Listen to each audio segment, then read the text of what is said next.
السلام عليكم ورحمة الله وبركاته. الحمد لله نحمده ونستعينه ونستغفره ونؤمن به ونتوكل عليه ونعوذ بالله من شرور أنفسنا ومن سيئات أعمالنا من يهده الله فلا مضل له ومن يضلله فلا هادي له ونشهد أن لا إله إلا الله وحده لا شريك له ونشهد أن سيدنا وسندنا وحبيبنا ومولانا محمدا عبده ورسوله أرسله بالحق بشيرا ونذيرا وداعيا إلى الله بإذنه وسراجا منيرا. أما بعد فقد قال الله تبارك وتعالى في كلامه المجيد الفرقان الحميد: أعوذ بالله من الشيطان الرجيم. القارعة ما القارعة وما أدراك ما القارعة يوم يكون الناس كالفراش المبثوث.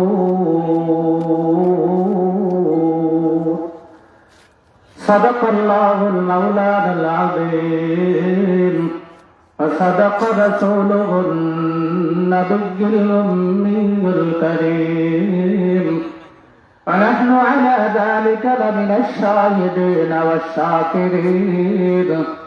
الحمد لله رب العالمين.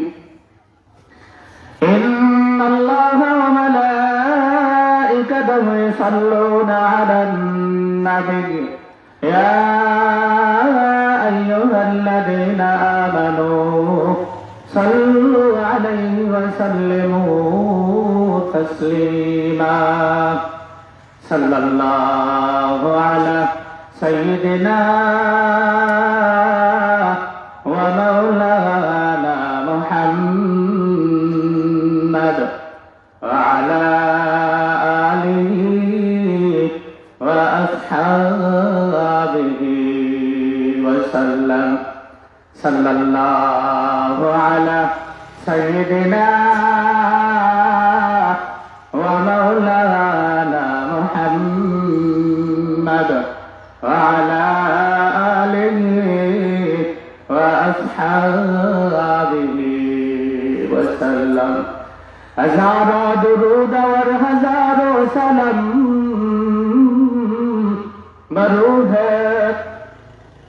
मरूह क़ियामा बरूह रसूल. हजारों दुरूद और हजारों सलाम बरूह क़ियामा बरूह रसूल. बलगल उला बिकमालिही कशफत दुजा बिजमालिही हसनत जमीअ ख़िसालिही सल्लु अलैहि व आलिहि. ला इलाहा इल्लल्लाह ला इलाहा इल्लल्लाह ला इलाहा इल्लल्लाह ला इलाहा इल्लल्लाह ला इलाहा इल्लल्लाह ला इलाहा इल्लल्लाह ला इलाहा इल्लल्लाह ला इलाहा इल्लल्लाह لا إله إلا الله لا إله إلا الله لا إله إلا الله لا إله إلا الله لا إله إلا الله لا إله إلا الله لا إله إلا الله لا إله إلا الله لا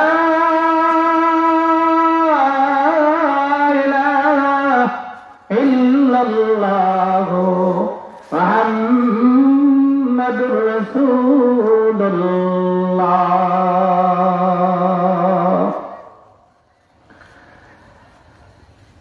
মুআজ্জাজ মুকাররম সম্মানিত বীরগাঁও খালপার জামে মসজিদের বার্ষিক মাহফিলের সম্মানিত সভাপতি সাহেব, জাতির কর্ণধার, জাতির কান্ডারি সম্মানিত উলামা ইকরাম, আমার সামনে উপবিষ্ট এলাকার সম্মানিত মুরব্বী, চাচা, বাবা, ভাইয়েরা,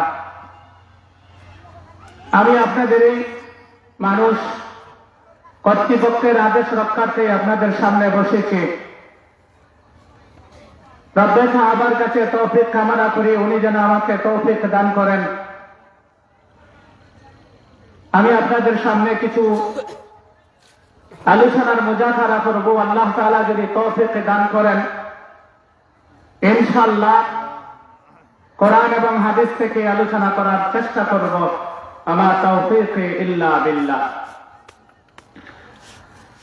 সর্বপ্রথম বলবো, প্রতিদিন মাহফিল হয় না, ইচ্ছা করলেও প্রতিদিন বয়ান শুনতে পারবেন না। কোরআনে আসছে ইয়াউমা ইযিন তুহাদ্দিসু আখবারাহা হাদ্দাসা ইউহাদ্দিসু মুহাদ্দিস। জমিন একদিন কথা বলবেন, আপনার পক্ষে আমার পক্ষে জমিন রায় দিবেন, জমিন সাক্ষী দিবেন যে এই মজলিসের মধ্যে আমরা বসছিলাম। এজন্য এলোপাতারি যারা ঘুরতেছেন, এলোপাতারি যারা আছেন, আমি তাদেরকে বিনয়ের সাথে করজোরে বলবো, আপনারা অতি সত্ত্বে স্টেজে চলে আসুন। প্রিয় হাজিরিন, আমি আপনাদের সামনে একটা বিষয়ের উপর আলোচনা করব। বিষয়টা হলো কিয়ামত। যে বিষয়টার উপর আলোচনা করব, এই বিষয়টার নাম হলো কিয়ামত। কিয়ামতের শাব্দিক অর্থ হলো ধ্বংস হয়ে যাওয়া। পৃথিবীর যা কিছু আছে সবগুলো ধ্বংস হবে। এক ভাষায় কিয়ামতের আলোচনা কোন বান্দা যদি কোরআনের বিশ্লেষণ মোতাবেক, কোরআনের এমন কোন পৃষ্ঠা নাই যে পৃষ্ঠার মধ্যে কিয়ামতের আলোচনা নাই। কোরআনের এমন কোন সূরা নাই যে সূরার ভিতরে কিয়ামতের আলোচনা নাই। এরপরেও উলামা ইকরাম বলেন, কোন বান্দা যদি কিয়ামত পর্যন্ত কিয়ামতের বিভীষিকা নিয়ে আলোচনা করে, এরপরেও কিয়ামতের আলোচনা শেষ করা সম্ভব না। কিয়ামত, পৃথিবীর সবকিছু ধ্বংস হয়ে যাওয়া, তার নাম কিয়ামত। সবাই একটু বলেন, পৃথিবীর সবকিছু ধ্বংস হয়ে যাওয়া, তার নাম কিয়ামত। কিয়ামত প্রথমত দুই প্রকার। কিয়ামত প্রথমত দুই প্রকার, ধ্বংস প্রথমত দুই প্রকার। এক নম্বর বড় ধ্বংস, বড় কিয়ামত। দুই নম্বর ছোট কিয়ামত। একটা বড় কিয়ামত আর একটা ছোট কিয়ামত। বড় কিয়ামতটা আবার দুই প্রকার, একটা বাস্তব আর একটা লক্ষণ। একটা বাস্তব আর একটা লক্ষণ। লক্ষণ আবার দুই প্রকার, একটা কিয়ামতে সুগরা আর একটা কিয়ামতে কুবরা। এই এতগুলো বিষয়ের মধ্যে একটা বিষয় নিয়ে আমি আপনাদের সামনে কি আলোচনা করব, কিয়ামতের বাস্তব বিভীষিকা। কিয়ামতের বাস্তব, আপনিও চোখে দেখবেন, আমিও চোখে দেখব। এইটা হলো বাস্তব। কিয়ামতের বাস্তব বিভীষিকা নিয়ে আপনাদের সামনে কিছু আলোচনা করব ইনশাআল্লাহ। বাস্তব চিত্রগুলো বোঝার সুবিধার্থে, আমরা আলোচনা করা এবং আলোচনা বোঝার সুবিধার্থে আমি আগে কয়েক ভাগে বিভক্ত করব। কিয়ামতের বাস্তবগুলো কিভাবে হবে না। এক নম্বর কিয়ামতের বাস্তব বিভীষিকা হলো, আল্লাহ তাআলা মানুষের চোখের সামনে মুহূর্তের মধ্যে সৌরজগৎ ধ্বংস হবে না। সৌরজগৎ, চন্দ্র, সূর্য, গ্রহ, নক্ষত্র, আসমান, জমিন, এগুলো মুহূর্তের মধ্যে ধ্বংস হয়ে যাবে। এক নম্বর। দুই নম্বর, প্রাণী জগৎ, মানুষ, জিন, ফেরেশতা, গরু, বাছুর, ছাগল, হাঁস, মুরগি ইত্যাদি ধ্বংস হয়ে যাবে। তিন নম্বর, পানি, নদী, নালা, খাল, বিল, সাগর, উপসাগর ধ্বংস হয়ে যাবেন। চার নম্বর, আল্লাহ তাআলার বিশাল 7টা আসমান ধ্বংস হবে। 5 নম্বর, আল্লাহ তাআলার বিশাল 7টা জমিন ধ্বংস হবে। 6 নম্বর, আল্লাহ তাআলার জমিনের পেরেক। 6 নম্বর, আল্লাহ তাআলার জমিনের পেরেক, পাহাড়গুলো ধ্বংস হবে। এই 6 প্রকার। 1 নম্বর সৌরজগৎ ধ্বংস হবেন। 2 নম্বর প্রাণী জগৎ ধ্বংস হবেন। মানুষ, জিন, ফেরেশতা, দেও দানব, হাঁস মুরগি, গরু বাছুর, ছাগল ইত্যাদি ধ্বংস হবেন। 3 নম্বর নদী নালা খাল বিল সাগর উপসাগর ধ্বংস হবেন। 4 নম্বর আল্লাহর তৈরি 7টা আসমান ধ্বংস হবেন। 5 নম্বর আল্লাহর তৈরি 7টা জমিন ধ্বংস হবেন। 6 নম্বর জমিনের পেরেক পাহাড়গুলো ধ্বংস হবেন। এই 6 হলো আমার আলোচনার বিষয় এবং সূচি। এই ধারাবাহিক ভাবে কোরআন এবং হাদিস কি বলে আমরা এখান থেকে কি শুনব। প্রিয় হাজিরিন, কিয়ামতের বাস্তব বিভীষিকার মধ্যে আরেকটা উল্লেখযোগ্য বিষয় হলো, বাস্তব হবে কিয়ামতের বাস্তব বিষয় হলো, আল্লাহ তাআলা ইসরাফিল আলাইহিস সালাতু ওয়াস সালামকে সিংহায় ফুৎকাওয়ার জন্য আদেশ করেছেন। ইসরাফিল আলাইহিস সালাতু ওয়াস সালাম সিংহায় মুখে নিয়া ইসরাফিল আলাইহিস সালাতু ওয়াস সালাম সিংহায় মুখে নিয়া আল্লাহর আরশের দিকে তাকিয়ে আছেন। কখন আল্লাহ হুকুম করবেন আর কখন তিনি সিংহায় ফুৎকার দিবেন। এ ব্যাপারে একটা হাদিস শুনি। সিংহা আসল বিষয়টা কি? কেমন ধ্বংস হবেন ইসরাফিলের সিংহার ফুৎকারে? আসলে মূলত ইসরাফিলের সিংহা মূলত বিষয়টা কি? মুসলিম শরীফের এক হাদিসের মধ্যে নবীর সাহাবী হযরত আবু হুরায়রা রাদিয়াল্লাহু তাআলা বর্ণনা করেন। আল্লাহর নবীর সাহাবী হযরত আবু হুরায়রা রাদিয়াল্লাহু তাআলা বলেন, ইয়া রাসূলুল্লাহ, ইয়া হাবিবাল্লাহ, ওগো আল্লাহর নবী, সিংহা কি? আল্লাহর নবী সিংহা কি? দয়ার নবী করুণার নবী মুহাম্মদ আরবি সাল্লাল্লাহু আলাইহি সাল্লাম বলেন, ও আবু হুরায়রা, সিংহা হলো নূরের তৈরি একটা শিং। সিংহা কি? নূরের তৈরি একটা শিং। আবু হুরায়রা রাদিয়াল্লাহু তাআলা আল্লাহর নবীকে আবার প্রশ্ন করলেন, ইয়া রাসূলুল্লাহ, ইয়া হাবিবাল্লাহ, মানলাম সিংহা একটা শিং, কিন্তু এটা কখন বানাইলেন? কখন বানাইছে এই জিনিসটা? আল্লাহ নবী সাল্লাল্লাহু আলাইহি সাল্লাম বলেন, আসমান জমিন বানানোর পরে আল্লাহ তাআলা সিংহা বানাইলেন। আবু হুরায়রা রাদিয়াল্লাহু তাআলা আবার প্রশ্ন করলেন, ইয়া রাসূলুল্লাহ, ইয়া হাবিবাল্লাহ, ওগো আল্লাহর নবী, মানলাম আসমান এবং জমিন বানাইবার পরে আল্লাহ সিংহা বানাইলেন, কিন্তু এই যে সিংহাটা বানাইলেন, এই সিংহাটা কতটুকু বড়? দয়ার নবী করুণার নবী মুহাম্মদ আরবি সাল্লাল্লাহু আলাইহি ওয়াসাল্লাম বলেন, সিংহাটা হবে 7 আসমান 7 জমিন যদি এক পাল্লার মধ্যে রাখা হয়, 7 আসমান উপরে 7 জমিন নিচে যতটুকু বড় হবে, আসমান এবং জমিন যতটুকু বড় হবে, আল্লাহ তাআলা সিংহাটুকু ততটুকু বড় হবে। আবু হুরায়রা রাদিয়াল্লাহু তাআলা আল্লাহর নবীকে আবার প্রশ্ন করলেন, ইয়া রাসূলুল্লাহ, ইয়া হাবিবাল্লাহ, ওগো আল্লাহর নবী, মানলাম সিংহাটা এতটুকু বড়, সিংহাটা কিভাবে ফু দিলেন? কাকে দায়িত্ব দিলেন? আল্লাহর নবী বলেন, সিংহার দায়িত্ব দিলেন ইসরাফিলকে। সিংহা বানানোর পরে বড় একজন ফেরেশতার মধ্যে একজন ফেরেশতা ইসরাফিলকে দিলেন, ও ইসরাফিল, তোমার কাছে সিংহা রাখো, আমি যখন হুকুম করব তখন তুমি সিংহায় ফুৎকার দিবা, সিংহায় তুমি তো ফুৎকার দিবা। সিংহার মধ্যে কয়টা ফুৎকার দিবে? আবু হুরায়রা বলেন, ইয়া রাসূলুল্লাহ, সিংহার মধ্যে আপনি কয়টা ফুৎকার দিবেন? নবীজি বলেন, সিংহার মধ্যে 3টা ফুৎকার দেওয়া হবে।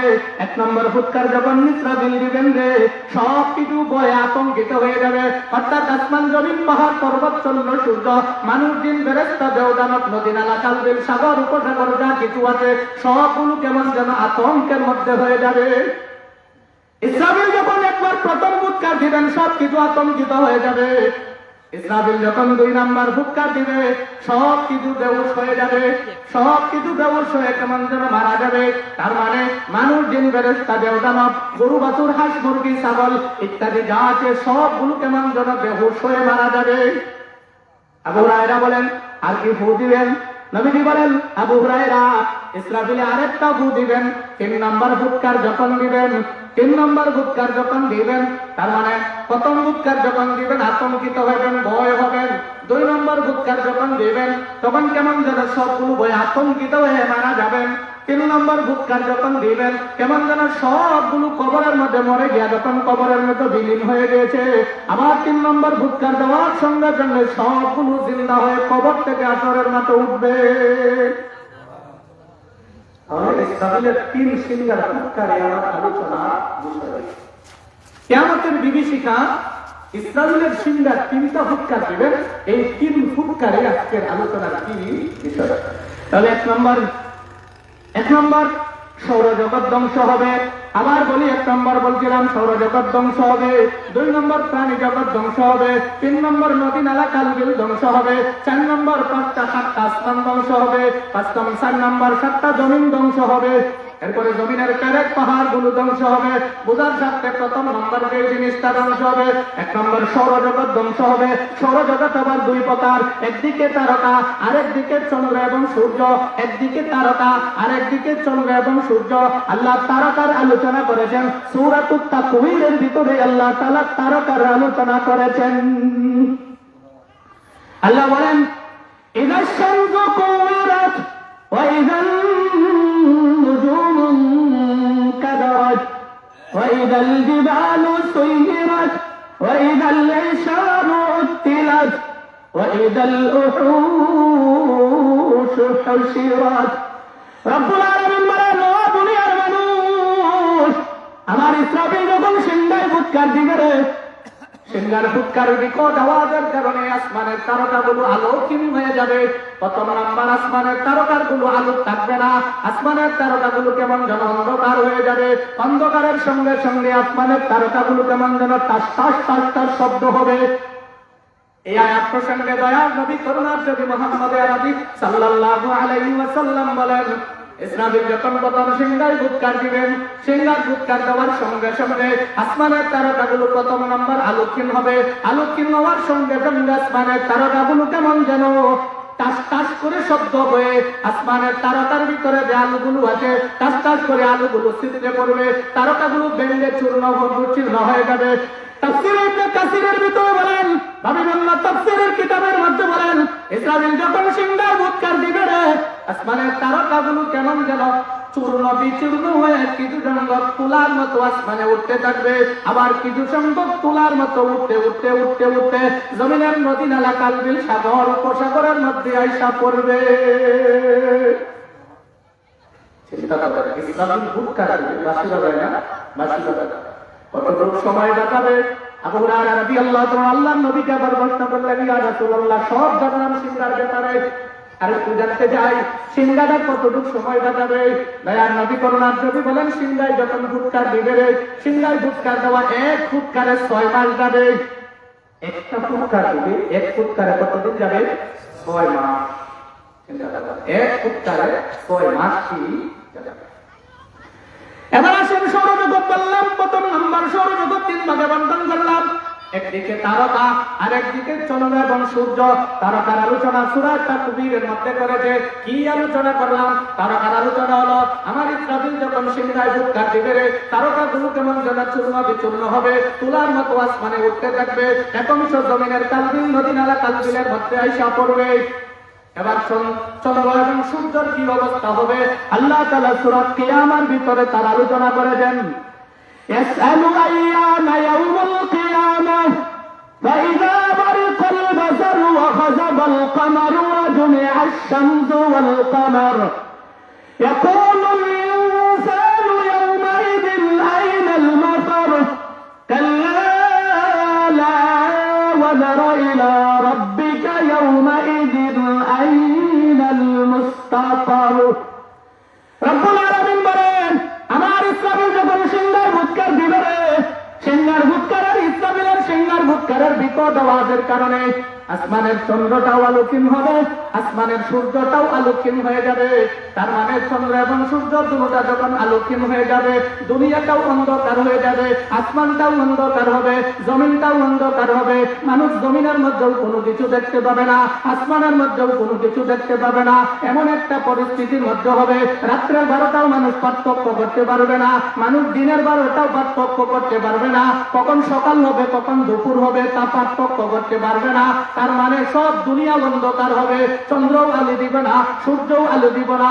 এমন একটা অবস্থার মধ্যে হবে। দয়ার নবী করুণার নবী মুহাম্মদুর রাসূলুল্লাহ সাল্লাল্লাহু আলাইহি ওয়াসাল্লাম এই আয়াত প্রসঙ্গে বলেন, ও দুনিয়ার মানুষ, ইসরাফিল যখন সিংহায় ফুৎকার দিবে রে, সিংহায় ফুৎকার দেওয়ার সময় চন্দ্র সূর্য আলোকহীন হবে, শুধু তাই না, চন্দ্র সূর্য শুধু আলোকহীন হবে তাই না, চন্দ্র সূর্য ইসরাফিলের বিকট আওয়াজের কারণে চন্দ্র এবং সূর্যের মাঝখান দিয়ে একটা ফাটল ধরবে, এমন একটা ফাটল ধরবে, ফাটল ধরে কেমন যেন চন্দ্র এবং সূর্যটা দুটোটা জমি আসমান থেকে কেমন যেন জমিনের মধ্যে ফাটল ধরে দুই টুকরা হয়ে চন্দ্র দুই টুকরা হবে, সূর্য দুই টুকরা হয়ে জমিনের মধ্যে নিক্ষিপ্ত হবে। চন্দ্রটা দুই টুকরা হবে, সূর্যটা দুই টুকরা হবে, দুই টুকরা হবে। নবীজি বলেন, আল্লাহ আবার বলবেন, ও মানুষ, চন্দ্র এবং সূর্য দুই টুকরা যে আছে, চন্দ্র দুই টুকরা, সূর্যের দুই টুকরা, দুই টুকরা, দুই টুকরা, চার টুকরা, এই চারটা টুকরাকে দুজকের মধ্যে ফেলে দিয়ে আসো। কি বলবেন? চন্দ্রের দুই টুকরা, সূর্যের দুই টুকরা, গরুড়ার দুই টুকরা, দুই টুকরা, চার টুকরা, গরুটাকে কেমন যেন জাহান্নামের মধ্যে ফালিয়ে দিয়ে আসেন। এবার প্রশ্ন জাগে হুজুর, জাহান্নামের মধ্যে তো ওই মানুষগুলো যাবেন যেই মানুষগুলো গুনাহগার, যেই মানুষগুলো পাপিষ্ঠ, যেই মানুষগুলো পাপাত্মা। চন্দ্র সূর্যকে জাহান্নামে পালবেন কারণ কি? চন্দ্র সূর্য কি কোন ধরনের গুনাহ করছে নাকি? প্রশ্ন জাগে না? চন্দ্র সূর্যকে মানুষ গুনাহগার হলে মানলাম, মানুষ গুনাহগার হইলে নিয়ে জাহান্নামের মধ্যে ফেলানো হবে, কিন্তু চন্দ্র সূর্য গুনাহগার না। চন্দ্র সূর্য যদি গুনাহগার নাই হয়, তাহলে চন্দ্র সূর্যকে ভেঙে টুকরা করে কেন চন্দ্র সূর্যকে জাহান্নামের মধ্যে ফেলানো? এই প্রশ্নের জবাব আল্লাহ তাআলা সূরাতুল ইয়াসিনের মধ্যে এই প্রশ্নের জবাব দিয়েছেন। কি জবাব দিয়েছেন শুনো। والشمس تجري لمستقر لها ذلك تقدير العزيز العليم والقمر قدرناه منازل حتى عاد كالعرجون القديم। আল্লাহ বলেন, দুনিয়ার মানুষ, দুনিয়ার কোন মেম্বার, দুনিয়ার কোন চেয়ারম্যান, দুনিয়ার কোন এমপি, দুনিয়ার কোন মন্ত্রী, দুনিয়ার কোন রাষ্ট্রপ্রধানের অনুমতি, দুনিয়ার কোন রাষ্ট্রপ্রধানের হুকুম নিয়ে আমি আল্লাহ তাআলা ওয়াশ-শামসু তাজরি লিমুস্তাকাররিন লাহা যালিকা তাকদীরুল আজিজুল আলীম, যালিকা তাকদীরুল আজিজুল আলীম। আমি দুনিয়ার কোন এমপি, মন্ত্রী, চেয়ারম্যান, দুনিয়ার কোন মানুষের হুকুমে চন্দ্র এবং সূর্যকে উদিত করি না। যালিকা তাকদীরুল আজিজুল আলীম, তাহলে তার হুকুমে উদিত হয়। যালিকা তাকদীরুল আজিজুল আলীম, আল্লাহ বলেন আমার হুকুমে চন্দ্র উদিত হয়, আমার হুকুমে আবার চন্দ্র অস্তমিত যায়। তাহলে চন্দ্র উদিত হয় কার হুকুমে? আল্লাহর হুকুমে। চন্দ্র অস্ত যায় কার হুকুমে? আল্লাহর। এখন প্রশ্ন জাগে হুজুর, চন্দ্র উদিত হয় আল্লাহর হুকুমে, চন্দ্র অস্ত যায় আল্লাহর হুকুমে। আমরা তো চন্দ্র দেখি, আমরা তো সূর্য দেখি, দিনের সূচনাতে উঠলো, আবার সন্ধ্যা যখন ঘনিয়ে যায় তখন চন্দ্র অস্তমিত, সূর্য অস্তমিত হয়ে যায়। আমাদের তো 12 ঘন্টা সূর্য উদিত থাকে। সূর্য উদিত যাওয়ার পরে কোথায় যায়? মনে হয় সূর্য অস্ত যাওয়ার পরে মনে হয় সূর্য কোন ধরনের গুনাহ করতে যায়। আবার যখন মানলাম সকাল যখন হয়, ভোরের সূর্য যখন উদিত হয় তখন সূর্য উদিত হয়, আবার যখন অস্ত যায় চন্দ্রটা এবং সূর্যটা কেমন যেন অস্ত জ্বলে যায়, এবং সূর্যটা অস্ত যাওয়ার পরে কোথায় যায়? হুজুর, এমনি তো সূর্যকে, এমনি তো সূর্য এবং সূর্যকে ভেঙে দুজকে দিবেন না, তাহলে অস্ত যাওয়ার পরে সূর্যটা কোথায় যায়? নবীজি এই আয়াত প্রসঙ্গে বলেন, এই আয়াত প্রসঙ্গে বলেন সূর্য অস্তমিত করেন আল্লাহ, উদিত করেন আল্লাহ। তাহলে অস্ত যাওয়ার পরে মনে হয় গুনাহ করতে যান, আর না হয় যদি গুনাহ করতে না যান তাহলে চন্দ্র এবং সূর্যকে ভেঙে দুজকে দিবেন কেন? ঠিক না দাদা? অস্ত যাওয়ার পরে চন্দ্র এবং সূর্য সম্ভবত গুনাহ করতে যায়। আমাদের ক্ষুদ্র জ্ঞানের গবেষণা যে অস্ত যাওয়ার পরে সম্ভবত গুনাহ করতে যায়। মানলাম যদি গুনাহ করতে না যায় তাহলে চন্দ্র এবং সূর্যকে ভেঙে দুজকে দিবেন কেন?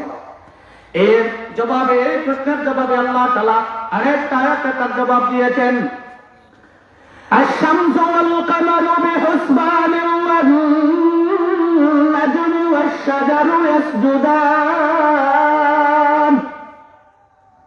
আল্লাহ বলেন, ও দুনিয়ার মানুষ, চন্দ্র উদিত করেন আল্লাহ, চন্দ্র অস্ত জানেন আল্লাহ, চন্দ্র আবার ভোরে সূর্য উদিত করেন আল্লাহ, আবার বিকাল বেলা অস্ত দেন আল্লাহ। হুজুর মানলাম অস্ত যাওয়ার পরে মনে হয় গুনাহ করতে যায়, মনে হয় জুলুম করতে যায়, মনে হয় কোন ধরনের সুদ খাইতে যায়, আর না হয় গুনাহ করা তোমার যদি না করেন, তাহলে চন্দ্র সূর্যকে ভেঙে দুজকে দিবেন কেন? এই কেনার জবাবে আল্লাহ তাআলা জবাব দিয়েছেন, আশ-শামসু ওয়াল কামারু বিহুসবান ওয়াল নাজমু ওয়াশ-শাজারু ইয়াসজুদান। রব্বুল আলামিন বলেন, ও দুনিয়ার মানুষ, তোমার স্বাভাবিকভাবে তোমার মগজের ভিতরে কেমন যেন প্রশ্ন জাগে।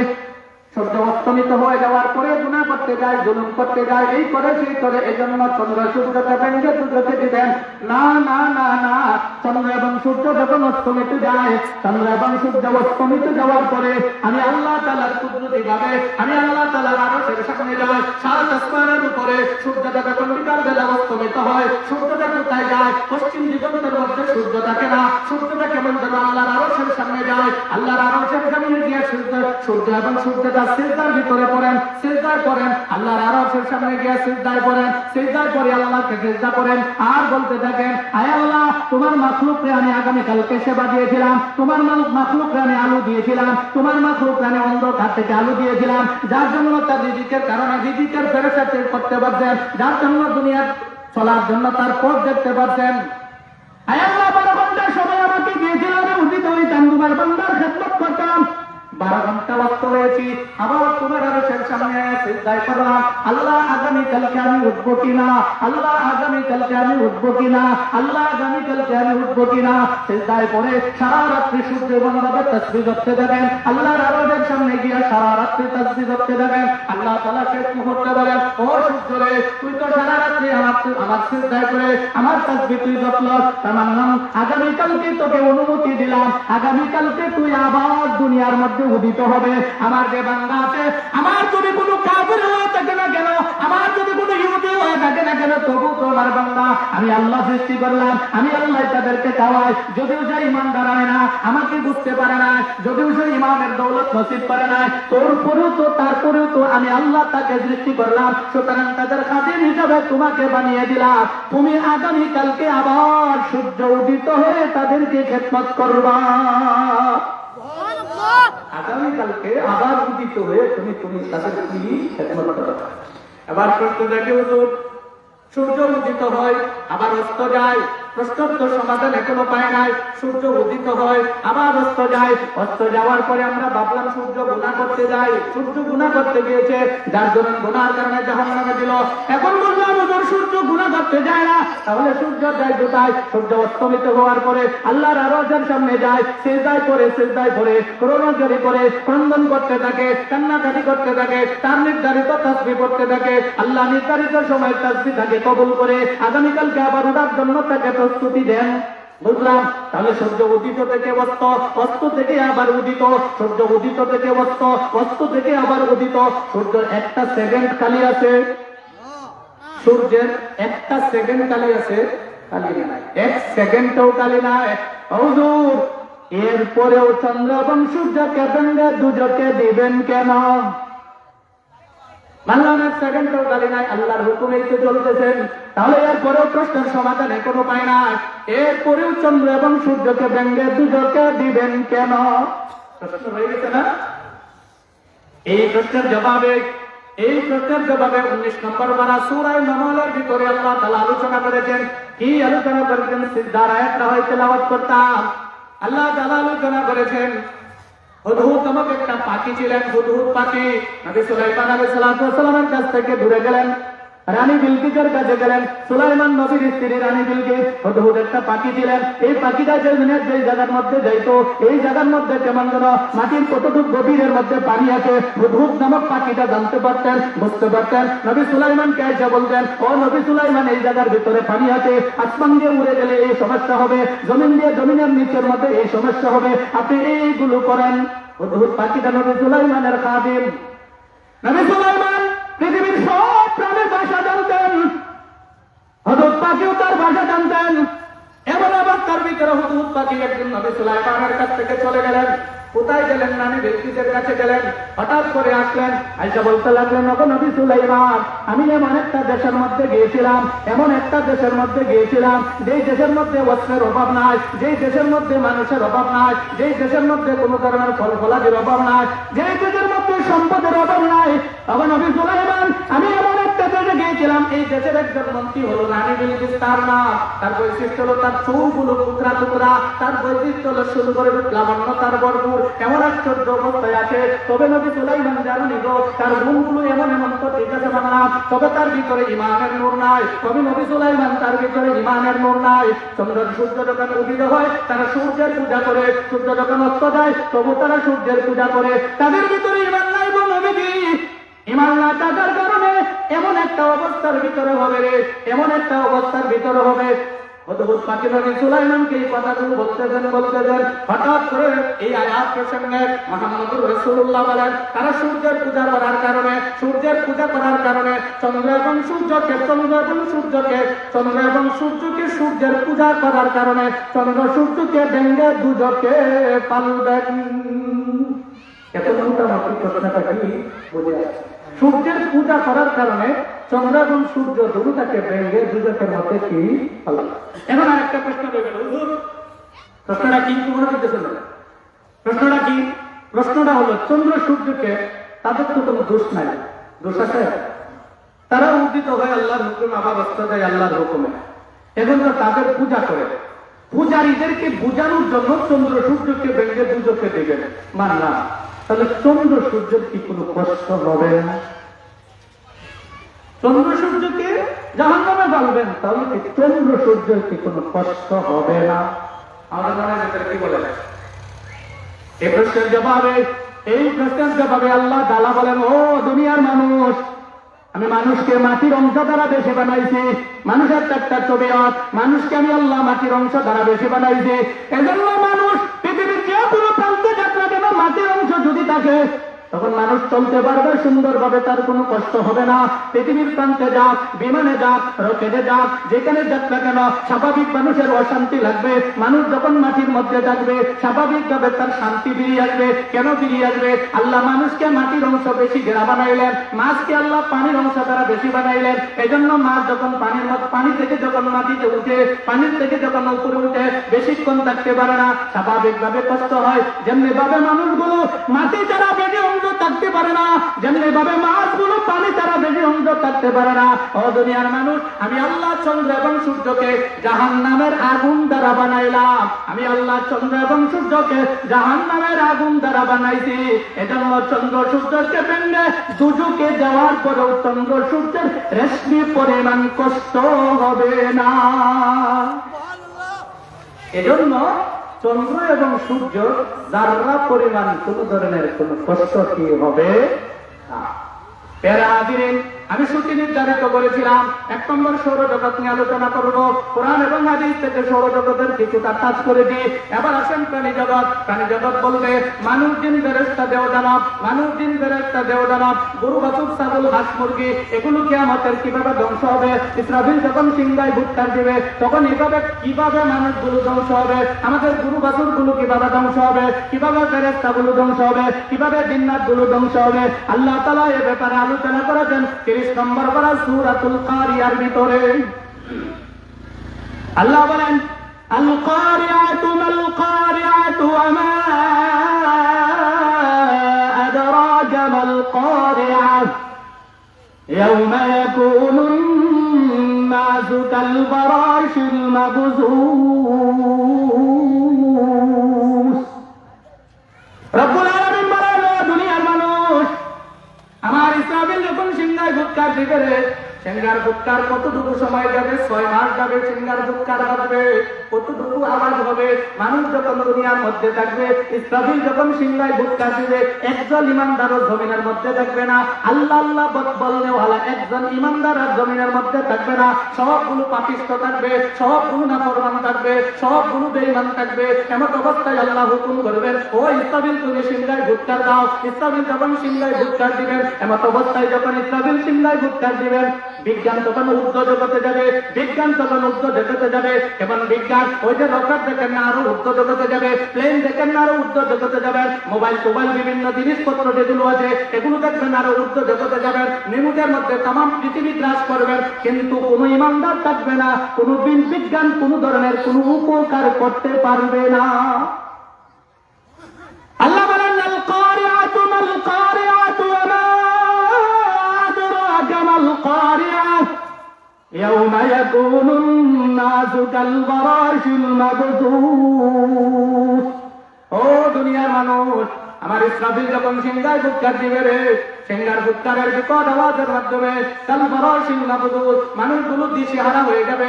হুজুর দিশেহারা কি? বৈশাখ মাসে যখন তুফান আসে, স্বাভাবিকভাবে গাছগাছালির মধ্যে যখন পাখি থাকে, কেমন যখন পাখি স্বাভাবিকভাবে বিষ থাকে না, উড়ে উড়ে জঙ্গলে যায়, উড়ে উড়ে বারিন্দার মধ্যে যায়, উড়ে উড়ে বারিন্দার মধ্যে যায়, উড়ে উড়ে ঘরের ভিতরে যায়। আমাদের ছোট্ট বাচ্চাগুলো কেমন যেন পাখিগুলো দিশেহারা হওয়ার কারণে আমাদের ছোট্ট বাচ্চাগুলো পাখিগুলো ধরতে পারে না। তুফান যখন বিকট ভাবে চলে তখন কেমন যেন আমাদের ছোট বাচ্চারা, আমরা সকাল যখন হয় বা রাত্রি হয় দেখলাম দরজা কোনো মতে খোলা, জানালা কোনো মতে খোলা, কেমন যেন পাখি ঠেল দিয়া আয় ঘরের ভিতরে কি। আল্লাহ বলেছেন ও দুনিয়ার মানুষ, ইসরাফিল যখন সিংহায় ফুৎকার দিবে রে, মানুষগুলো এমন অবস্থার মধ্যে হবে কাল ফারাশিল মাবথুস, মানুষগুলো দিশেহারা পাখির মতো হবে, মানুষগুলো দিশেহারা পাখির মতো হবে। হুজুর দিশেহারা পাখি কেমন ভাবে হবে? মানুষগুলো যদি বড় থাকে, মানুষগুলো ঘর থেকে বারিন্দায় যাবে, মানুষগুলো যদি ঘুমে থাকে লাভ দিয়া ঘুম থেকে জাগ্রত হবে, মানুষগুলো যদি ঘর থেকে বাহির হয় কেমন যেন প্রকৃতিতে পাহাড়ের শৃঙ্গে যাবে। হুজুর পাহাড়ের শৃঙ্গ যদি আশ্রয় না নেয় তখন মানুষগুলো কোথায় যাবে? মাটির নিচে আশ্রয় নেওয়া গর্ত খুঁজবে, মাটির নিচে গর্ত যদি না পাই যায় কোথায় যাবে? ইসরাফিলের সিংহার ফুৎকারের সময় মানুষগুলো বড় বড় গাছের নিচে যাবে, বড় বড় গাছের নিচে কেমন যেন মানুষগুলো আশ্রয় নেবে। আল্লাহ তাআলা মাটির জবান খুলে দিবেন, পাহাড়ের সিংহের জবান খুলে দিবেন, বড় বড় গাছের জবান খুলে দিবেন, চিৎকার করে বলতে থাকবেন আল্লাহ এই পাপিষ্ঠটা এর কাছে, এই পাপিষ্ঠটা আমার কাছে আছে, এই পাপিষ্ঠটা আমার কাছে আছে, এই পাপিষ্ঠটা আমার কাছে আছে। মানুষগুলো আর স্থির পাবে না, কোনোভাবেই মানুষগুলো আর স্থির পাবে না, কোনোভাবেই মানুষগুলো আর স্থির পাবে না। এবার তার ঘর ছেড়ে দিল, এবার তার স্ত্রী ছেড়ে দিল, এবার তার আপনজন যারা আছে তাদেরকে ছেড়ে দিল, এবার ঘর থেকে বাইর হইয়া পাখির মতো দিশেহারা হইয়া কোথায় যাবে? কার কাছে যাবে? কার কাছে ভিক্ষা দেবে? মা কোথায়, বাবা কোথায়, সন্তান কোথায়, কোথায় যাবে? কোন ধরনের কোন দীক্ষা থাকবে না। আল্লাহ এই জন্য বলে যায় কাল ফারাশিল মাবথুস, মানুষগুলো কেমন যেন আমার ইসরাফিল যখন সিংহায় ফুৎকার দিবে রে, মানুষগুলো কেমন যেন কাল ফারাশিল মাবথুস, মানুষগুলো দিশেহারা পাখির মতো অবস্থান হবে। মানুষগুলো দিশেহারা পাখির মতো অবস্থান হবে না। এরপরে আয়াতটা দেখেন কি বলছেন, يوم ترونها تذهل كل مرضعة عما أرضعت وتضع كل ذات حمل حملها وترى الناس سكارى وما هم بسكارى ولكن عذاب الله شديد। হাজরাতিন আয়াতের তর্জমাটার দিকে একটু লক্ষ্য করেন। কিয়ামতের বিভীষিকা শুরু হয়েছে, মানুষগুলো দিশেহারা হয়েছে।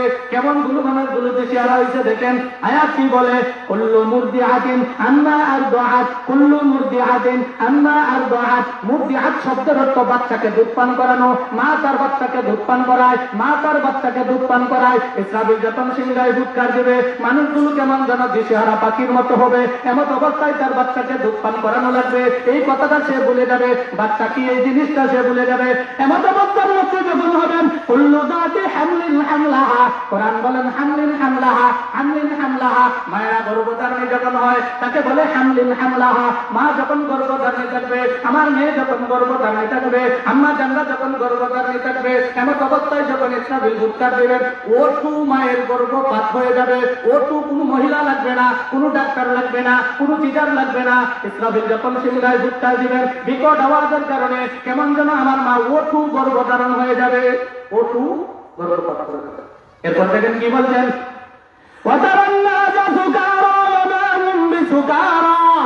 সুকারা শব্দের অর্থ হলো পাগল। সুকারা শব্দের অর্থ হলো পাগল। মূলত সে পাগল না, এমন ভাবে লাফালাফি করবে, এমন ভাবে পেরেশানি করবে, এমন ভাবে দৌড়তে থাকবে, বোঝা যাবে যে একটা পাগল দৌড়তেছে, বোঝা যাবে একটা পাগল যাইতেছে। আসলে অমাহুম বিসুকারা, আসলে মূলত সে পাগল না। আসলে মূলত সে কি পাগল না, ওয়ালাকিন্না আযাবাল্লাহি শাদীদ, আল্লাহ তাআলার আযাব আল্লাহি শাদীদ, আল্লাহ তাআলার কঠিন আযাব তার উপরে নামতেছে। আল্লাহ ওয়ালাকিন্না আযাবাল্লাহি শাদীদ, আল্লাহর কঠিন আযাব তার উপরে মাত্র কি নামতেছে। এই পরিস্থিতিতে কোরআন কি বলে দেখেন, এই আয়াতগুলো যদি সারা রাত্রি বলা হয় পুরো শেষ হবে। কোরআন দেখেন কি বলে আছে, ইয়াউমা ইয়াফিরুল মারউ মিন আখিহি ওয়া উম্মিহি ওয়া আবিহি ওয়া উম্মিহি ওয়া আবিহি ওয়া সাহিবাতিহি ওয়া বানিহি।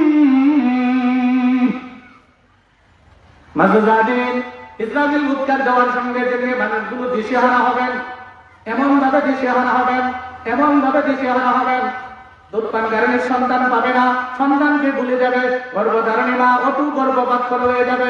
স্বাভাবিক মানুষগুলো পাগলের মতো লাফালাফি করতে দেখবে, আসলে কোনো পাগল নাই, এটা আল্লাহর গজব।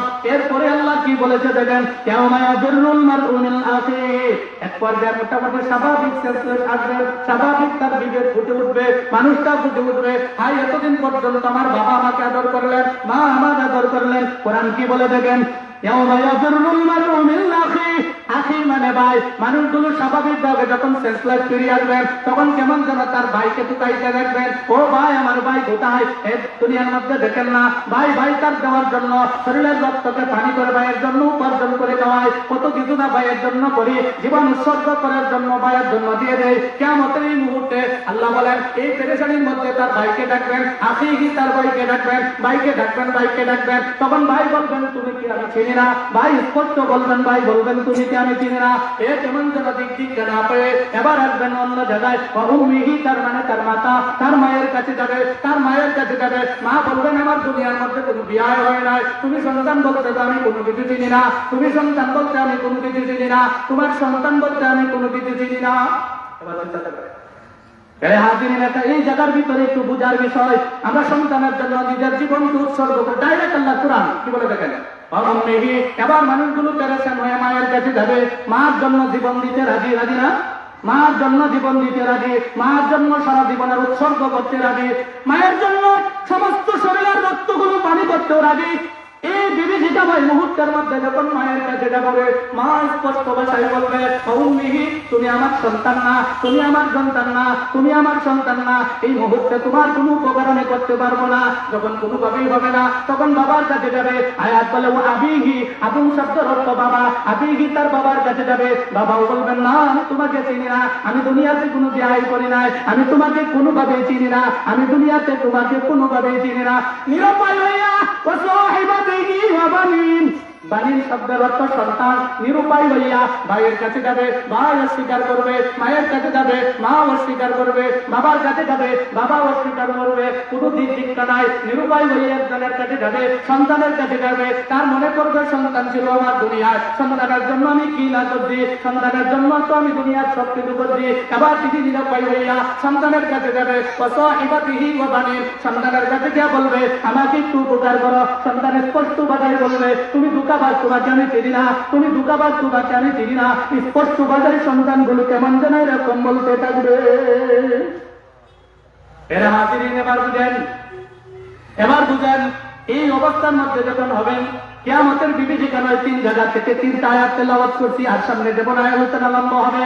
এবার আসেন জমিনটা ভূমিকম্প হবে, মানুষগুলো কেমন যেন দেশে আরা পাখির মতো ঘরের ভিতরে যায়, পাহাড়ের সিংহে যায়, গাছের ভিতরে যায়, ভাইয়ের কাছে যায়, মার কাছে যায়, বাবার কাছে যায়, সন্তানের কাছে যায়।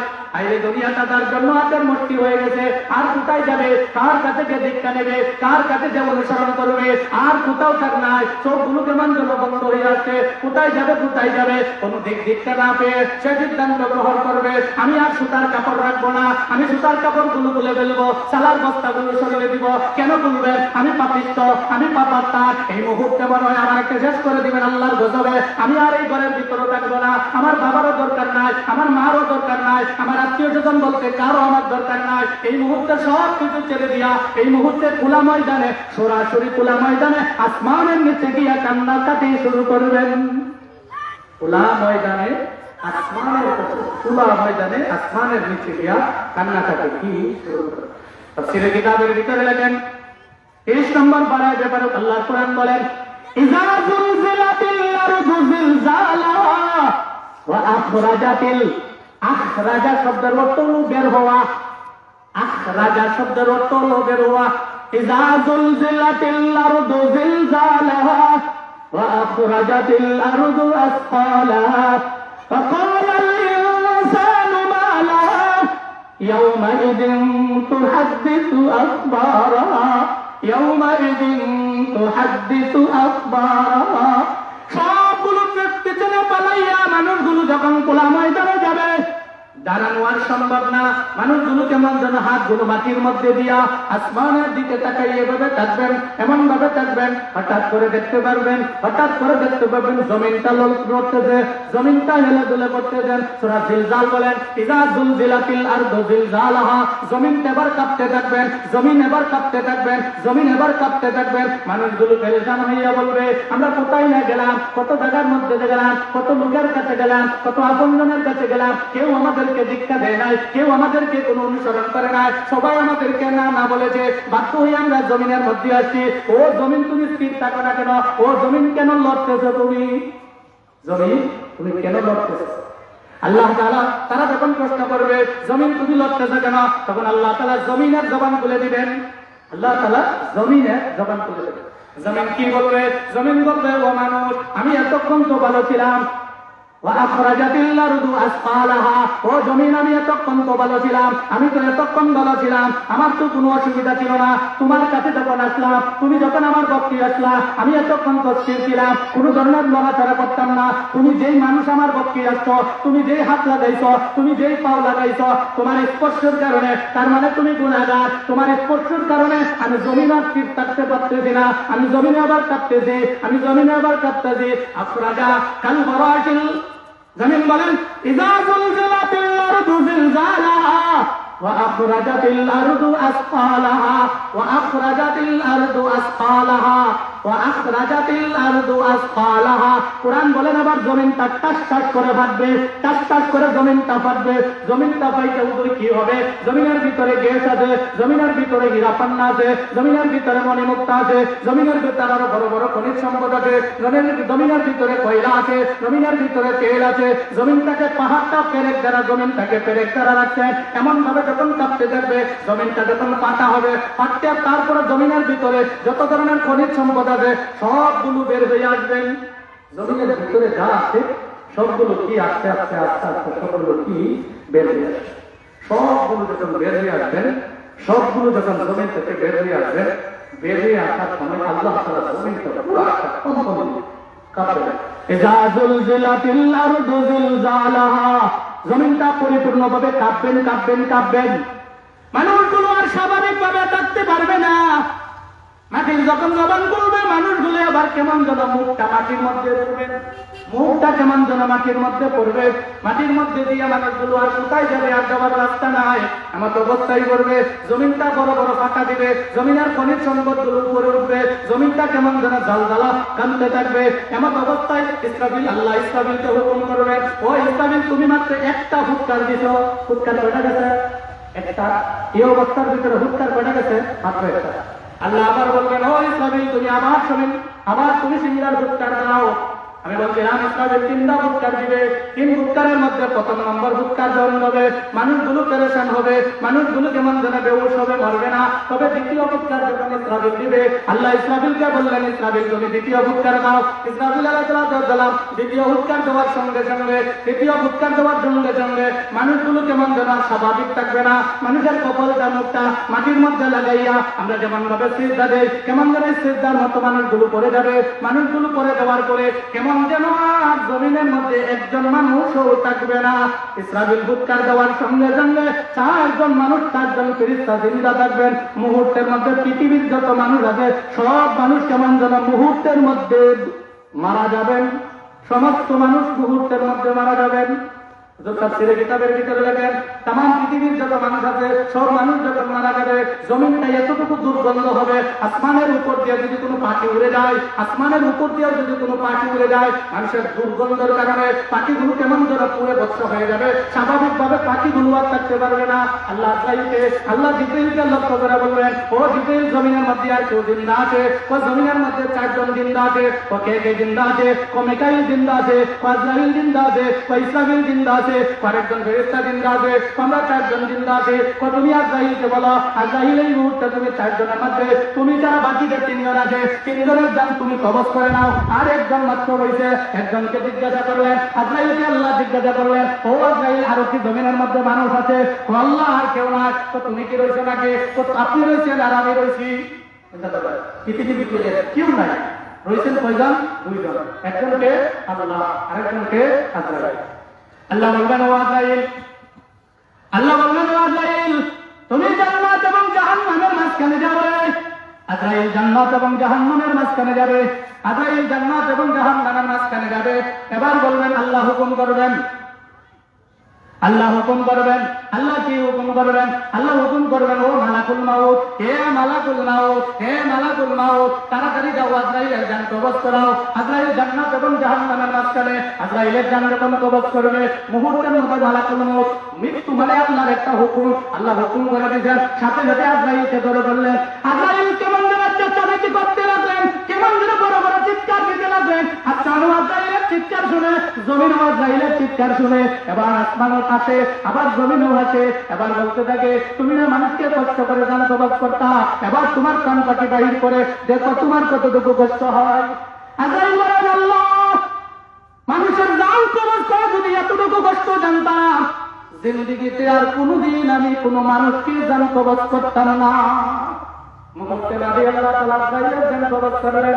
আর কেউ নাই, জমিনের মধ্যে আর কেউ আসেনি, জমিনের মধ্যে আর কেউ নাই। এবার আল্লাহ তাআলা নিজে আওয়াজ দিবেন। কোরআন বলেন, লিমানিল মুলকুল ইয়াউম লিল্লাহি ওয়াহিদিল কাহ্হার, লিমানিল মুলকুল ইয়াউম লিল্লাহি ওয়াহিদিল কাহ্হার। এবার আল্লাহ বলবেন, ও দুনিয়ার জুলুমকারীরা, ও দুনিয়ার প্রভাবশালীরা, ও দুনিয়ার রাজা বাদশারা, ও দুনিয়ার প্রভাব ভিক্ষার কাটাইতা, মিথ্যার তুহমত দিতা, কত কিছু না তুমি করতা, সামান্য জিন্দেগিতে কত বাহাদুরি তুমি ক্ষমতার করতা। কিন্তু আজকে জমিনের উপর কেউ নাই। লিল্লাহি ওয়াহিদুল কাহ্হার, আমি আল্লাহ একমাত্র জিন্দা, আমি আল্লাহ একমাত্র জিন্দা। আর জমিনের মধ্যে আর কেউ জিন্দা নাই, আর জমিনের মধ্যে কেউ জিন্দা নাই। এবার আল্লাহ তাআলা অহংকার শুরু করলেন, লিমানিল মুলকুল ইয়াউম লিল্লাহি ওয়াহিদুল কাহ্হার, লিল্লাহি ওয়াহিদুল কাহ্হার। আল্লাহ অহংকার শুরু করলেন, আমি একমাত্র কাহ্হার, আমি ছাড়া পৃথিবীর কোনো মানুষ আর কি কাহ্হার। এবার আল্লাহ তাআলা বললেন, কেউ নাই। এবার আল্লাহ তাআলা কি করলেন? জমিনে কোন অবস্থায় আছে? পচা দুর্গন্ধ লাশে, তোমাদের পচা দুর্গন্ধ জমিন এই মুহূর্তে আছে কোন অবস্থায়? পচা দুর্গন্ধ লাশ কেমন যেন কি। এবার তাফসীরে কিতাবের ভিতরে পাওয়া যায়, জমিন যখন এই অবস্থার মধ্যে থাকবেন, জমিন যখন এরকম দুর্গন্ধ থাকবেন, আল্লাহ তাআলা হুকুম করবেন আসমানকে, আল্লাহ তাআলা প্রথম হুকুম করবেন আসমানকে, আল্লাহ আসমানকে হুকুম করবেন। কিতাবের ভিতরে আবার আছেন, আল্লাহ তাআলা 4 জন সর্বজন 4 জন ফেরেশতাকে সর্বশেষ মৃত্যু দিলেন, আবার সর্বপ্রথম 4 জন ফেরেশতাকে জন্মাবেন, কবর থেকে তুলবেন, ইসরাফিলকে তুলবেন, মিকাইলকে তুলবেন, আজরাইলকে তুলবেন, জিবরাইলকে তুলবেন, আবার 4 জন ফেরেশতাকে জিন্দা করবেন। জিন্দা করে বলবেন, ও 4 জন ফেরেশতা, যাও জাজিরাতুল আরবে যাও, মুহাম্মদুর রাসূলুল্লাহ রওজা তার মধ্যে শুয়ে আছে, যাও তুমি মুহাম্মদুর রাসূলুল্লাহকে কবর থেকে আবার তুলো। তারা 4 জন যাবে, বুরাক নিয়ে যাবে। তাফসীরে কিতাবের ভিতরে আছে, বিভিন্ন জান্নাতি বস্তু নিয়ে 4 জন ফেরেশতা মুহাম্মদুর রাসূলুল্লাহর কবরের কাছে যাবে, মুহাম্মদুর রাসূলুল্লাহ কবর থেকে তুলবেন। সর্বপ্রথম জমিনের মধ্যে কে উঠবেন? রাসূল উঠবেন। সর্বপ্রথম জমিনের মধ্যে কে উঠবেন? মানুষের মধ্যে আল্লাহর রাসূল সাল্লাল্লাহু আলাইহি ওয়াসাল্লাম সর্বপ্রথম কি উঠবেন? যে 4 জন ফেরেশতা আল্লাহর নবীকে কবর থেকে এবার তুলবেন, কবর থেকে এবার তুলে জমিনটা কেমন যেন দুর্গন্ধ, জমিন আর থাকতে পারতেছে না। রাসূল আসছেন, রাসূল আসছেন, রাসূলের কষ্ট হবে। এবার আল্লাহ তাআলা হুকুম করলেন আসমানকে, ও আসমান, আমার হাবিব আমার নবী মুহাম্মদ আরবি সাল্লাল্লাহু আলাইহি ওয়াসাল্লামের কষ্ট হয়ে যাবে, সুতরাং জমিন দুর্গন্ধময় আছে, আসমান তুমি বৃষ্টি দাও, আসমান তুমি বৃষ্টি দাও। তাফসীরে কিতাবের ভিতরে লেখেন, আসমান 40 দিন পর্যন্ত বৃষ্টি হবে। 40 দিনের বৃষ্টির কতটুকু পানি হবে? তাফসীরে কিতাবের ভিতরে লেখেন, জমিন থেকে 12 হাত পর্যন্ত পানি হবে। জমিন থেকে 12 হাত পর্যন্ত পানি হবে। জমিনের কোথাও একটু জায়গা শুকনা থাকবে না।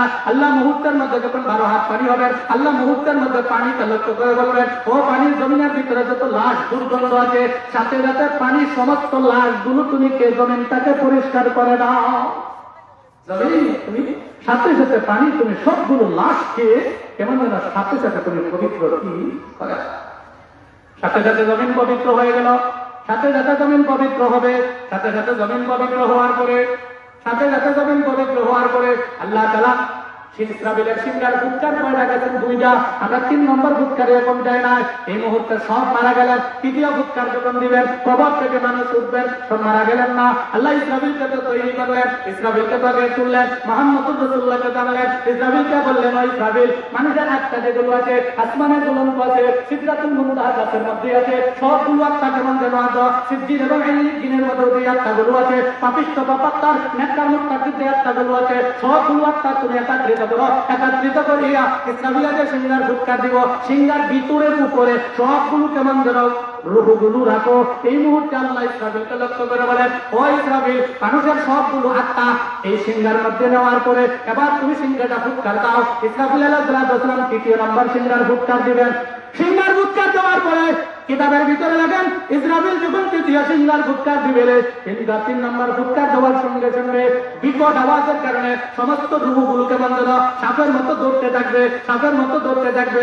রূহগুলো দৌড়ে কোথায় যাবে? আপন আপন কবরের ভিতরে যাবে, আপন আপন দেহর ভিতরে গিয়ে রূহ প্রবেশ করবে। আপন আপন মানুষের ভিতরে যেই রূহ যেই মানুষের ভিতরে ছিল, এই রূহই কবরের ভিতরে ঢুকবে। কবরের ভিতরে ঢুকা এই মানুষের ভিতরে এই রূহটাকে ঢুকবেন, এই রূহটা গিয়া ওই মানুষের ভিতরে গিয়া যাবে। আল্লাহ হুকুম করবেন, সাকুম বিল্লাহ, সাথে সাথে পৃথিবীর সমস্ত মানুষ জিন্দা হবে, সমস্ত মানুষ 3য় ফুৎকারের সঙ্গে সঙ্গে জিন্দা হবে। কোন নেককার বান্দা যারা, মুত্তাকি যারা, পরহেজগার যারা, তারা চোখ বদলাবে, আরে বাসর রাত্রির মতো ঘুমাইছিলাম, আমি মাত্র দেখা ঘুমতে উঠলাম, আমার তো কোনো পরিপূর্ণ ঘুম হয় নাই। যারা গুনাহগার থাকবেন, পাপিষ্ঠ পাপাত্মার থাকবেন, নালায়েক যারা থাকবেন, তাদের আর কোনো রেহাই নাই। তাদের কেমন যেন কলি জানরা হয়ে যাবে, তাদের কেমন যেন ভিতর থেকে শুকিয়ে আসবে। এমন একটা অবস্থা হবে, ভিতর থেকে কি শুকিয়ে আসবে।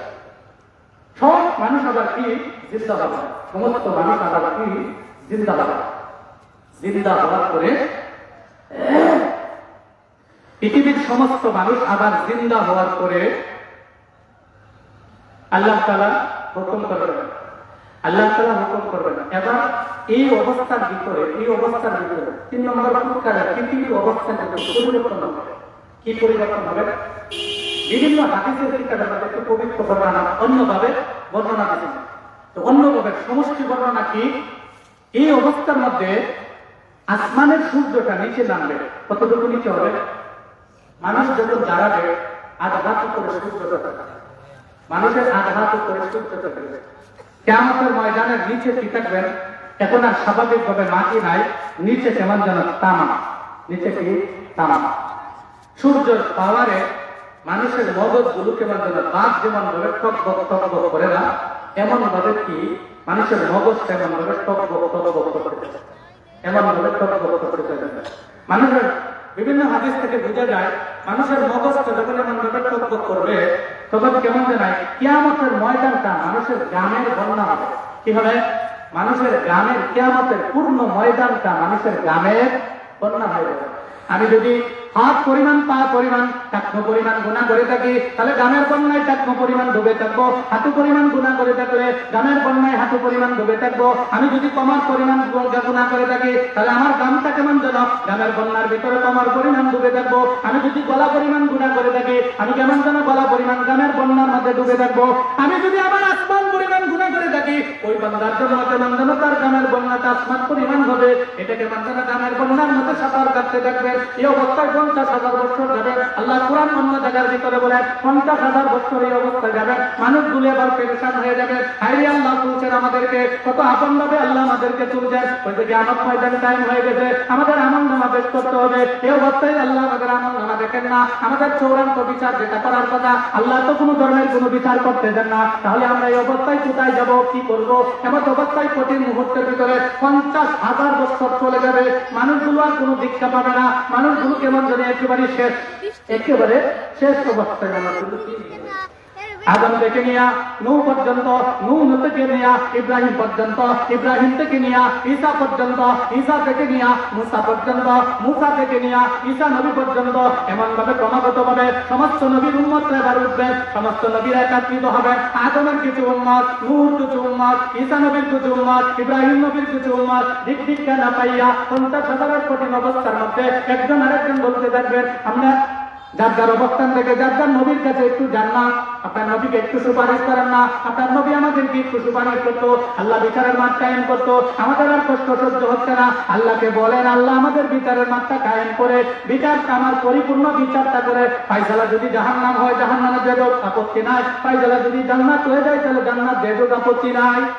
আমরা ভিসা করতে যায় না, আইডি কার্ড করতে যায় না, জনগণের করতে যায় না, অফিসের সাল করতে যায় না, ভোট দিতে যায় না, দেখবেন যে ঠিক কথা বলতে বলতে পেয়ারা খাইতে খাইতে দৌড় আর দিতে না, দিলে আবার দেব, না দিলে যায় না, বলি না আমরা, কথা বলে না, বলি না আমরা এরকম, মানে এমন ভাবে পেরেশান হয় দৌড় ইধার ভালো লাগতেছে, এমন 50,000 বছরের দাঁড়ানো থেকে যে মানুষটা দাঁড়াইছে পাপিত্ব আর নৈতিক করবে, কেমন যেন তাকে চুমুকের মতো ধরে ফেলবে, এটা নৈতিক করবে, যে নয় সে আর দাঁড়াইতে পারে।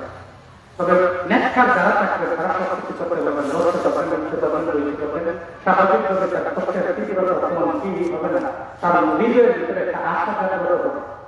কিন্তু যারা গুণাগার হবে তারা কোনোভাবেই আর কি করতে পারবে না, কোনোভাবেই আর তারা কি করতে পারবে না। এমত অবস্থার ভিতরে আদম নবীর কিছু উম্মত, নূহ নবীর কিছু উম্মত, ইব্রাহিম নবীর কিছু উম্মত, হযরত ঈসা নবীর কিছু উম্মত, সমস্ত কিছু কিছু উম্মতরা মিলিত হবেন, মিলিত হয়ে বলবেন আমরা আদম নবীর কাছে যাই, আদম নবীর কাছে গিয়ে সুপারিশ করি, উনি তো বড় প্রথম নবী, উনি তো সবার বড় নবী, আশা করা যায় আমাদেরকে সুপারিশ করলে আল্লাহ মাফ করে দিতে পারেন। আদম নবী বলেন আমি নাফসি, আমি কোন ধরনের আল্লাহ কারখারিয়াত অবস্থায় আছে, লিল্লাহি ওয়াহিদুল কাহ্হার লিমানিল মুলকুল ইয়াউম, এই অবস্থায় আল্লাহ রাগান্বিত অবস্থায় আছে, আল্লাহ বিচারের জন্য প্রস্তুত নিচ্ছে কিন্তু বিচার করছে না। আমি আদম নবী নাফসি, আমার জবাব আমি কিভাবে দেব সেটাও বলতে পারবে না। উম্মত এবার পাগল হইয়া নূহ নবীর কাছে যাবে, নূহ নবী বলবেন আমি নাফসি, আমি নিজের উত্তরে আমি দিতে পারবো না, তোমরা আমার কাছ থেকে দূরে যাও।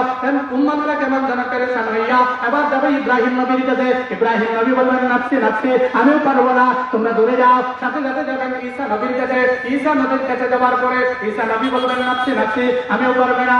তারা পেরেশান হইয়া দয়ার নবী করুণার ছবি মুহাম্মদ আরবি সাল্লাল্লাহু, সবাই বলেন সাল্লাল্লাহু আলাইহি ওয়াসাল্লাম, আবার বলেন সাল্লাল্লাহু আলাইহি ওয়াসাল্লাম, সবাই যাবেন উম্মতরা দয়ার নবী করুণার ছবি মুহাম্মদুর রাসূলুল্লাহর কাছে যাবেন। এবার মুহাম্মদুর রাসূলুল্লাহ তাদের কথা শুনলেন, এবার মুহাম্মদুর রাসূলুল্লাহ সাল্লাল্লাহু আলাইহি ওয়াসাল্লাম তাদের কথা শুনলেন। তাদের কথা শোনার পরে মুহাম্মদুর রাসূলুল্লাহ আল্লাহর কাছে সুপারিশ করবেন। মুহাম্মদুর রাসূলুল্লাহ তাদের উম্মত সমস্ত উম্মতরা যখন সুপারিশ করবেন, মুহাম্মদুর রাসূলুল্লাহ এবার আল্লাহর কাছে সুপারিশ করবেন, আল্লাহ আমার উম্মতের আর সহ্য হয় না, এই উম্মত মানুষগুলোর উপরে কষ্ট হচ্ছে, আপনি ফয়সালা দিয়ে দেন, হয় বিচার করেন, ফয়সালা জান্নাত হলে জান্নাত দেন, জাহান্নাম হলে জান্নাত দেন, আপনি যে ইচ্ছা আপনি বিচার করেন, অসুবিধার কোনো কিছু নাই, আমরা সবগুলো মাইনা নিব। এই মুহাম্মদুর রাসূলুল্লাহ বলবেন, আল্লাহ বিচার করবেন, সাথে সাথে আল্লাহ তাআলা বিচারের কার্যক্রম দাঁড় করাবেন, সাথে সাথে আল্লাহ বিচারের কার্যক্রম দাঁড় করাবেন। এবার নবী আলাইহিস সালামকে বলবেন, ও জান্নাতের ফেরেশতারা তোমরা যাও, আমার নবী দয়ার নবী করুণার ছবি নবী সূর্য মুহাম্মদুর রাসূলুল্লাহকে জান্নাতের ভিতরে ঢুকাও, দয়ার নবী করুণার ছবি জান্নাতের ভিতরে একটু যাবেন, একটু যাওয়ার পরে বলবেন, আল্লাহ আমি জান্নাতের ভিতরে যাব না, আল্লাহ আমি জান্নাতের ভিতরে যাব না, আল্লাহ আমি জান্নাতের ভিতরে যাব না, আমি দুনিয়া থেকে মৃত্যুর সময় আমি উম্মতি বলে কেঁদেছি, আমি তো আমার উম্মতের জন্য উহুদের ময়দানে রক্ত দিয়েছি, আমার উম্মতের জন্য আমার জান্নাত মুবারক শহীদ করেছি, আমার উম্মতের জন্য 63 বছর জিন্দেগিতে কোনোদিন 3 বেলা পেট ভরে ভাত খায় না, আমার উম্মতের জন্য আমার বাবা আগে থেকে বিদায় হয়ে গেছে, আমার উম্মতকে দেওয়ার জন্য আমার সন্তানগুলো আগে থেকে আল্লাহ তুলে নিলেন, কেমন যেন আমি নিরুপায় হইয়া আমার সারাটা জীবন আমার উম্মতের পিছনে কাটাইলাম। আমি আমার জাররা পরিমাণ উম্মত যদি জান্নাত দুনিয়ার মধ্যে থাকে, আমার জান্নাত জাররা পরিমাণ উম্মত যদি বাহিরে থাকে, আমি নবী মুহাম্মদুর রাসূলুল্লাহ কথা দিলাম আমি জান্নাতের ভিতরে ঢুকবো না। আমার জাররা পরিমাণ উম্মত যদি বাহিরে থাকে, আমি মুহাম্মদুর রাসূলুল্লাহ কি ভিতরে ঢুকবো না। এবার নবী আলাইহিস সালাম জান্নাতের প্রথম গেটের সামনে গিয়ে সিজদায় পড়ে যাবেন, সিজদায় পড়ে গিয়ে কাঁদবেন, সিজদায় পড়ে গিয়ে কাঁদবেন, কাঁদতে কাঁদতে কাঁদতে কাঁদতে আল্লাহ জানেন এরপরে জিবরিলকে পাঠাইলেন, ও জিবরিল যাও আমার নবী যেই নবীর জন্য আসমান বানাইলাম, যেই নবীর জন্য জমিন বানাইলাম, যেই নবীর জন্য সব কিছু করলাম, যেই নবীর জন্য আমি সব কিছু করতে রাজি, সুতরাং যতক্ষণ জন্য কান্দ আল্লাহ জানেন। এরপরে জিবরাইলকে পাঠাইলেন, যাও কি জন্য? যাও আমি সব জানি, এরপরে তুমি যাও। জিবরিল গেলেন, বললেন ইয়া রাসূলুল্লাহ আপনি কি চান? আপনি জান্নাতে যাবেন না? আমার একটা উম্মত যদি জাহান্নামে যায়, আমার একটা উম্মত পে রাইকাও আমি মুহাম্মদুর রাসূলুল্লাহ জান্নাতে যাব না। এই আলোচনাটা থেকে আমরা কি বুঝলাম? দুইটা পয়েন্ট আলোচনা করলাম। কিয়ামত প্রথমত দুই প্রকার, একটা বড় কিয়ামত, আবার পূর্ণ আলোচনা রিপিট করতেছি। এক নম্বর কিয়ামত, কিয়ামত মানে ধ্বংস হয়ে যাওয়া। এক নম্বর বড় কিয়ামত, দুই নম্বর ছোট কিয়ামত। বড় কিয়ামত আবার দুই প্রকার, বড় কিয়ামত আবার দুই প্রকার। একটা হলো বাস্তব, আরেকটা হলো লক্ষণ। লক্ষণ আবার দুই প্রকার, একটা হলো সুবরা, আরেকটা হলো কুবরা। কিয়ামতের বাস্তব যেটা আছে, বাস্তব আলোচনা করলাম। বাস্তব আলোচনা করতে গিয়া ইসরাফিলের তিনটা ভূতকার আলোচনা করলাম। প্রথম ভূতকার যখন হবে, দ্বিতীয় ভূতকার যখন হবে, তৃতীয় ভূতকার যখন হবে, কি অবস্থা হবে জমিনের, কি অবস্থা হবে আসমানের, কি অবস্থা হবে সৌরজগতের, কি অবস্থা হবে চন্দ্র সূর্যের আলোচনা করলাম। তার পয়েন্টদারি করলাম কিভাবে, পয়েন্টদারি করলাম। এক নম্বর সৌরজগৎ নিয়ে আলোচনা করেছি। সৌরজগৎকে দুই ভাগে বন্টন করেছি, একদিক দিয়ে তারকা, আরেক দিক দিয়ে চন্দ্র এবং সূর্য। দুই নম্বর আলোচনা করেছি প্রাণী জগৎ নিয়ে। প্রাণী জগৎ বলতে মানুষ, জিন, ফেরেশতা, দেবদানব, গরু, বাছুর, ছাগল ইত্যাদি নিয়ে দুই নম্বর আলোচনা করেছি। দুই নম্বর আলোচনার শেষখানে গিয়া কাল ফরাশিল বাদকুস, মানুষগুলো দিশেহারা হবে। এরপরের অবস্থা কি হবে বলতে বলতে বলতে বলতে সুজা কিয়ামত হচ্ছে। কিয়ামতে ঢোকার পরে কেমন যেন হাসরের মাঠ কায়েম হবে, ইসরাফিল তৃতীয় ফুৎকার দেবে, বিচার কায়েম হবে। নবী মুহাম্মদুর রাসূলুল্লাহ সুপারিশ নিয়া আল্লাহ তাআলা সবাইকে জান্নাতে দেবে। এখন রয়েছে সময় নাই, আমি তো আপনাদের বলছি শুধু আপনাদের কথাবার্তা আদান হবে। ওলামা ইকরাম যারা আমরা দাওয়াত দিয়েছি, বিশেষ করে আব্দুর রকিব সাহেব বিশ্বম্ভর থেকে আসবেন। আমরা মধ্যম আমার যতটুকু ভাষা আলোচনা করছি, কারণ বড় যারা আছেন তারা আলোচনা করবেন। এশারের নামাজের পরে হযরত মাওলানা জুবায়ের আল মাহমুদ সাহেব আলোচনা করবেন। আপনারা অবশ্যই মনোযোগ দিয়া শুনবেন। প্রতিদিন কি মাহফিল হয় না। এশারের পরে জুবায়ের আল মাহমুদ সাহেব আলোচনা করবেন। এরপরে কিশোরগঞ্জ থেকে একজন ব্যক্তি আসতেছেন, আতাউর রহমান তায়েবী সাহেব, উনি আলোচনা করবেন। এরপরে আমাদের প্রধান অতিথি, ওনার সাথে কথা হয়েছেন